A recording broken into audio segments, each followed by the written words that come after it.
আসসালামু আলাইকুম, welcome back to my channel. কেমন আছেন সবাই? আশা করছি সবাই খুব ভালো আছেন।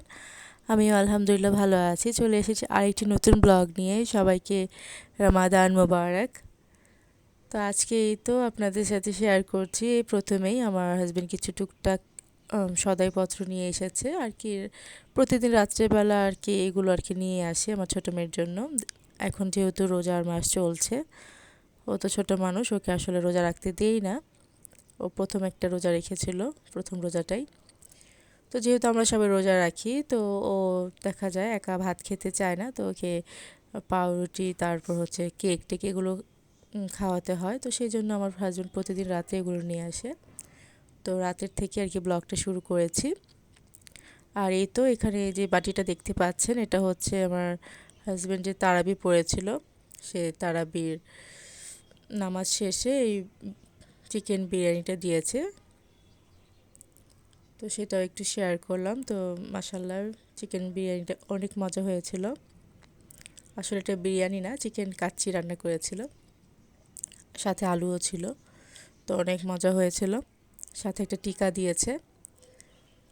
আর এই তো এখন তার পরের দিন থেকে আর কি ভিডিওটা শুরু করেছি। তো তার পরের দিন আমার হাজব্যান্ড কিছু সবজি নিয়ে এসেছে আমাদের জন্য, মানে বাসায় সবজি শেষ হয়ে গেছিলো।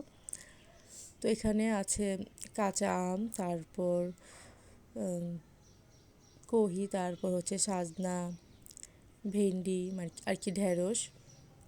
তো টুকটাক যা যা দরকার আছে সেগুলো নিয়ে এসেছে, আর কয়েক পদের মাছ নিয়ে এসেছে। তো অনেকেই রমজান মাস আসলে মাংসটা বেশি খায়। তো আমাদের বাসায় মাংসটা সবাই অত বেশি খেতে চায় না, বিশেষ করে আমার আম্মু আমার হাজব্যান্ড, তারা দুজন মাংস অত বেশি খেতে চায় না, তারা মাছ পছন্দ করে বেশি।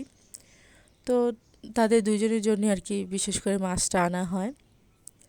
তো এই তো এখানে কয়েক পদের মাছ আছে, ইলিশ মাছ, তারপর হচ্ছে চিংড়ি মাছ, পাবদা মাছ। পাবদা মাছটা আমার কাছে খুবই ভালো লাগে, কারণ কাঁটা খুব কম থাকে, মাত্র একটা কাঁটাই থাকে, বড় কাঁটা। তো বাচ্চাদেরকে খাওয়াতেও সুবিধা হয়, আমার ছোটো মেয়েকে খাওয়াতে খুবই ইজি। তো সেই জন্য পাবদা মাছটা রেগুলার আনা হয় আমাদের বাসায়। আর নিয়ে এসেছে কি বলবো, নলা মাছ বা ছোট রুই মাছ যেটাই বলেন।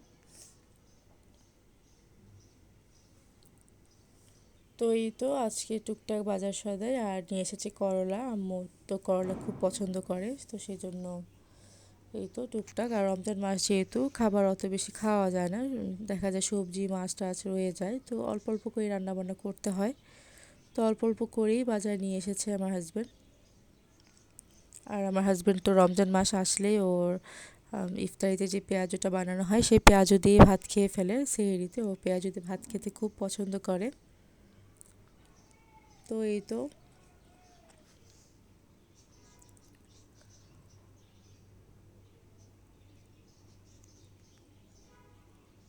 আর আমাদের বাসায় তো দেখা যায় যে রোজা 30 দিন, যতদিনই রোজা হবে আর কি, 29টা বা 30টা, তো প্রতিদিনই আর কি ভাজা পোড়া তৈরি করতে হয়।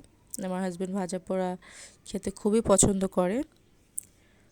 আবার দেখা যায় এখন যেহেতু বাজারে মানে তাজা তাজা বাঁধাকপি পাওয়া যাচ্ছে, তো আমার হাজব্যান্ড খালি বলে যে রোল বানিয়ে রাখবা ফ্রিজে, তাহলে রোল ভেজে খাওয়া যাবে যে কোনো সময়। যেহেতু রাত্রে আমরা আর ভাত টাত খাই না, তো মাঝে মধ্যে দেখা যায় যে আম্মু খুদের ভাত রান্না করে বা বোয়া ভাত রান্না করে, তো সেটা রান্না করলে আর কি খাওয়া হয়। এমনিতে সন্ধ্যা রাতে আমরা আর ভাত খাই না ইফতারির পর। তো ইফতারির পর তো স্বাভাবিক একটু তো ক্ষুধা লাগবেই। তো তখন দেখা যায় যে ফ্রিজে যদি রোল বানিয়ে রাখা হয়, তখন সেটা খুব ইজি ভেজে নিয়ে মানে খাওয়া যায়। তো সেই জন্য আমার হাজব্যান্ড প্রায়ই বলে যে রোল বানিয়ে রাখবা। তো সুযোগ হলেই ও কী করে, অনেক সবজি নিয়ে আসে, নিয়ে এসে বলে যে এটা দিয়ে রোল বানাবা, সবজির রোল। তো সবজির সাথে চিকেনের পিসও দেই। তো আর এখন যেহেতু আমার বড় মেয়ে মাশাআল্লাহ অনেক সুন্দর রোল বানাতে পারে, তাই ওকে দিয়েই রোলটা বানিয়ে রাখি। আর এই যে দেখতে পেয়েছেন একটু আগে আমি অনেকগুলো আলুর চপ বানিয়ে রেখেছি। তো আমি এভাবেই কিন্তু প্রতি রোজায় করে রাখি, একসাথে 1 সপ্তাহ আলুর চপ বানিয়ে ডিপ ফ্রিজে রেখে দিই। তো প্রতিদিন যতটুকু লাগে অতটুকু বের করে সাথে সাথে বেসনে ডুবিয়ে তেলে ভেজে নিই, তাহলে সুন্দর হয়ে যায়, একদমই টাটকাই থাকে। বুঝতেই পারবেন না যেটা আগে ভাগে বানিয়ে রাখা হয়েছিল। স্বাদ একই রকমই থাকে, খুবই ভালো হয় আর অনেক সহজ হয়। আপনারা চাইলে এটা করে দেখতে পারেন রমজান মাসে, অনেক ইজি হবে আর অনেক সুবিধাও, যেহেতু রমজান মাসে অনেক ইবাদত করতে হয়। তারপর যেহেতু রোজা রেখে শরীরটা ক্লান্তও থাকে, তো এত কাজ কিন্তু করা সম্ভব না রোজার মাসে। আসলে কাজ যত কমিয়ে করা যায় ততই ভালো, যেন আমরা মনোযোগ দিয়ে ইবাদত করতে পারি, রোজাটা ভালো করে রাখতে পারি। তো সেই জন্যই আম্মুর থেকেই শেখা, যতটুকু পারি অতটুকু কাজটা গুছিয়ে রাখি। তো এরকমই আমরা এক সপ্তাহের জন্য আলুর চপ বানিয়ে ফ্রিজে রেখে দেই। তো আমি হাতে নিয়ে দেখাচ্ছিলাম যে আমি প্রথমে আলুর চপ বানিয়ে একটা বড় ট্রেতে ফ্রিজে রেখে দিয়েছিলাম। যখন আলুর চপটা শক্ত হয়ে গেছে তখন সেটা ছুটিয়ে একটা পলি ব্যাগে বা একটা বাটিতে রেখে দেব। তো সেটাই আমি আপনাদেরকে হাতে নিয়ে দেখিয়েছিলাম যে একদম দেখেন মনে হচ্ছে মৌমাছির চাক এরকম লাগছিল।